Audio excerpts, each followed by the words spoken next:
าธุเด้ออันว่ากายานี้ให้มีแต่ความสุขสัพพทุกแนวใดให้หลีกหนีไกลเว้นเห็นควงขันพุ้ยไผ่พญาทางยามากาความไว้ให้ไกลทางหางคิงลิงนั่นเด้อเจ้าผู้ลิงเบิ่งน้ำคงใหญ่ท่าลาให้กายาสุ่มเย็นขอเข็นให้จอยพาสัตว์ลอยในน้ำลอยไปสะลอง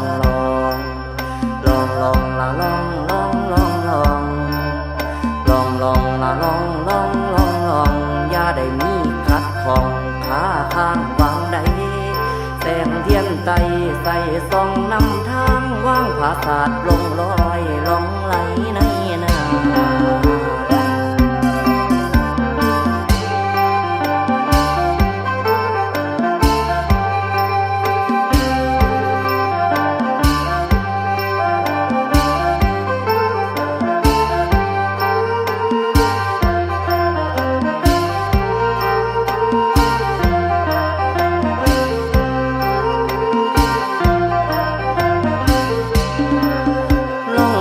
แม่น้ำโขงกว้างใหญ่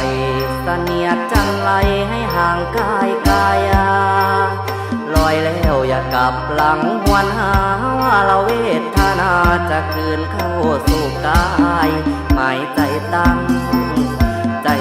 ให้ความดีห่มห่อกะจังว่าต่อแต่นี้ไปหน้าให้สุมเย็น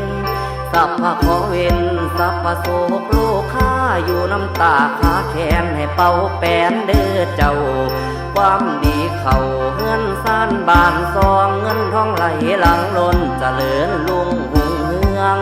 หยับขาเปลืองพลันยางไปทางใดให้มีใจสุขีให้อยู่ดี